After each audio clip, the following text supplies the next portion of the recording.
एक सर्विसमैन किसे कहा जाता है? ये सवाल आपका मन में कभी ना कभी तो आया ही होगा। आप जो इंडियन आर्म फोर्सेस में सर्विस कर चुके हैं वो जानते हैं कि जो कभी ना कभी इंडियन आर्म फोर्सेस में आर्मी, नेवी या एयरफोर्स में सर्विस कर चुके हैं, रिटायर हुए हैं, वो एक सर्विसमैन है। पर ये पूरा सच नहीं है, क्योंकि एक सर्विसमैन का जो डेफिनेशन है वो टाइम टू टाइम चेंज होते गया है। आज का डेट में कौन एक सर्विसमैन है? ये जो लेटेस्ट रूल्स है, आज का जो डेफिनेशन ऑफ एक सर्विसमैन का है वो 10 अक्टूबर 2012 से लागू हुआ है। वो रूल कहता क्या है? कौन है एक सर्विसमैन? देखिए, ये जो भी मैं बता रहा हूं इसका अथॉरिटी है DOPT का एक लेटर है जो कि 4 अक्टूबर 2012 का है। और इस लेटर को अगर आप पढ़ना चाहते हैं तो हमारे वेबसाइट www.esminfoclub.com यहाँ जाके आप डिटेल में पढ़ भी सकते हैं। तो एट ए ग्लांस देख लेते हैं कौन है एक सर्विसमैन आज का डेट में, जो कि 10 अक्टूबर 2012 का बाद रिलीज हुए हैं, उनके ऊपर लागू है। An ex-serviceman means a person who has served in any rank, whether as a combatant or non-combatant, in the regular army, navy and air force of the Indian Union। अगर इसको हिंदी में कहे तो वो है भूतपूर्व सैनिकों का अर्थ है एक व्यक्ति जिसने भारतीय संघ की नियमित सेना, नौसेना और वायुसेना में एक लड़ाकू या गैर लड़ाकू के रूप में किसी भी रैंक में सेवा की है। And who either has been retired और रिलीव्ड और discharged from such service whether at his own request or being relieved by the employer after earning his or her pension। यानी कि आप अपना सर्विस कंप्लीट करने के बाद पेंशन ले रहे हैं या फिर आप ओन रिक्वेस्ट में पेंशन लेके रिटायर कर रहे हैं। अगर आप इस कैटेगरी में आते हैं तो आपको एक सर्विसमैन कहलाएगा। या फिर who has been relieved from such service on medical grounds attributable to military service or circumstances beyond his control and awarded medical or other disability pension। यानी कि अगर आप मेडिकल ग्राउंड से रिटायर हुए हैं और आपको डिसेबिलिटी पेंशन या फिर इनवैलिड पेंशन या फिर और किसी तरह का मेडिकल पेंशन आपको मिल रहा है, इस केस में अगर आपका सर्विस पेंशनेबल सर्विस जो minimum qualifying service in case of other ranks 15 years ना भी हुआ हो तब भी आप एक सर्विसमैन हैं।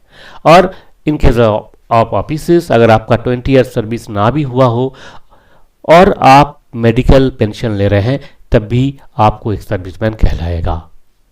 या फिर तीसरा जो प्रोविजन है who has been released from such service as a result of reduction in establishment। कभी कभी ऐसे होता है कि आप जिस ऑर्गेनाइजेशन में काम कर रहे हैं उसमें एक्सेस मैन पावर होने की वजह से रिडक्शन किया जा रहा है, तो इस केस में भी आपको एक सर्विसमैन कहलाएगा। ये था फर्स्ट प्रोविजन। सेकेंड प्रोविजन ये है कि who has been released from such service after completing the specific period of engagement otherwise than at his own request or by way of dismissal or discharge on account of misconduct or inefficiency and has been given gratuity and includes personnel of the territorial army, namely pension holders for continuous embodied service or broken spells of qualifying service। यानी कि आप अपने service पूरा करने के बाद अगर आपको रिलीज किया गया और आपको ग्रेचुइटी मिला हुआ हो तब भी आप एक सर्विसमैन हैं। हो सकता है कि आप टेरिटोरियल आर्मी में एम्बॉडीड सर्विस या फिर broken spells of qualifying service करने के बाद पेंशन ले रहा है, ग्रेचुइटी ले रहा है, तब भी आप एक सर्विसमैन कहलाएंगे। प्रोविजन नंबर 3 में ये कहा गया कि personal of the army postal service who are part of regular army and retired from the army postal service without reversion to their present service on medical grounds attributable to or aggravated by military service or circumstances beyond their control and awarded medical or other disability pension। यानी कि अगर आप army postal service से belong करते हैं और army postal service से ही retire हुए हैं, आपको टीएनटी यानी कि इंडियन पोस्टल सर्विस में रिवर्ट नहीं किया गया, आप आर्मी पोस्टल सर्विस से रिटायर हुए हैं, तब भी आप एक सर्विसमैन कहलाएंगे। या फिर आप आर्मी पोस्टल सर्विस में नौकरी के दौरान डिसेबिलिटी पेंशन लेके रिटायर हुए हैं, तब भी आपको एक सर्विसमैन कहलाएगा। और फोर्थ प्रोविजन है personnel who are on deputation in Army Postal Service for more than 6 months prior to the 14 अप्रैल 1987।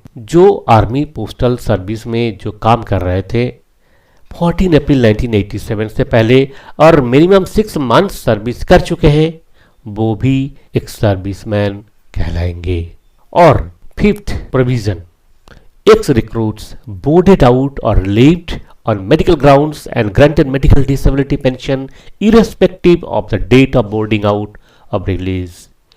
अगर आप एक रिक्रूट है और आप मेडिकल ग्राउंड से बोर्डेड आउट हुए हैं और आपको पेंशन मिल रहा है, डिसेबिलिटी पेंशन मिल रहा है, तब भी आप एक सर्विसमैन कहलाएंगे। तो ये जो प्रोविजन था, ये सभी प्रोविजन लागू है 10 अक्टूबर 2012 का बाद जो रिटायर हुए हैं उनके ऊपर लागू है। अब मान लीजिए आप रिटायर हुए हैं इससे पहले, तो आपके लिए उस समय जो रूल लागू था वो आपके लिए एप्लीकेबल है। तो एक एक करके वो भी देख लेंगे। अभी तक जो आपको बताया प्रोविजंस 1 to 5, ये सारी governed bye DOPT OM number 36034/1/2006 establishment reservation dated 4 अक्टूबर 2012। अब देख लेते हैं एक एक करके। इससे पहले का जो प्रोविजन है, those who are release between 1 July 66 and 30 June 68 both days inclusive, इस दौरान जो रिटायर हुए उनके लिए क्या लागू है?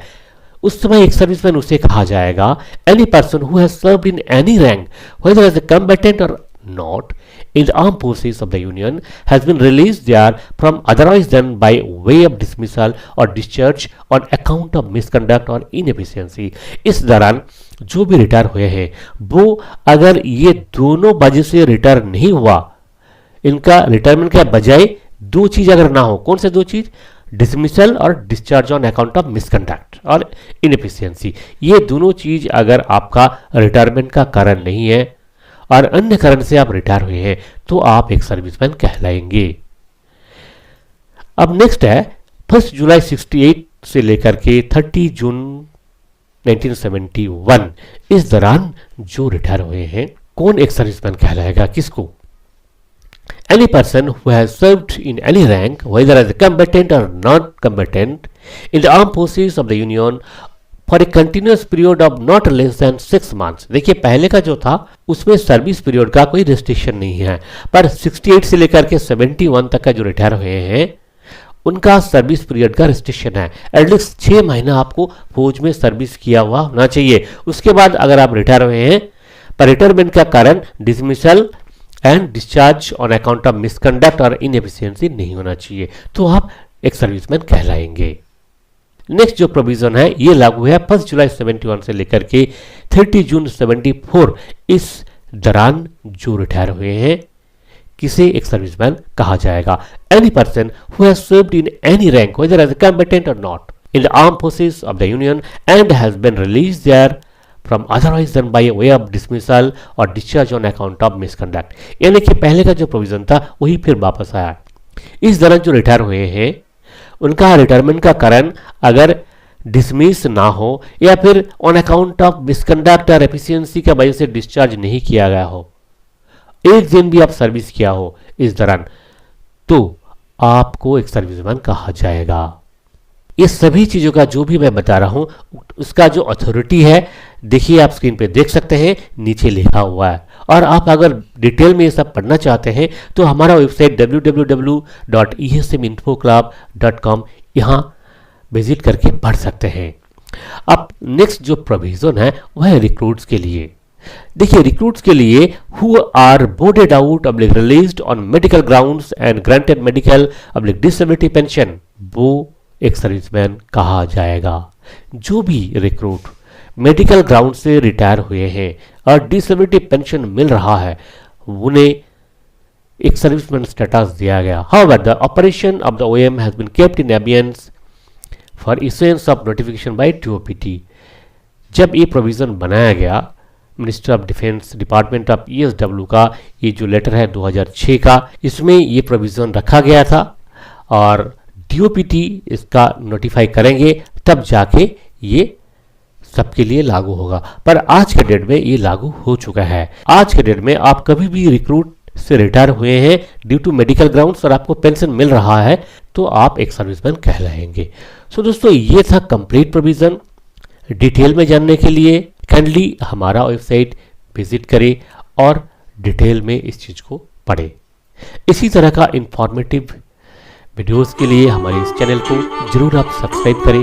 फिर मिलेंगे अगले वीडियो में। नमस्कार, जय हिंद, जय भारत।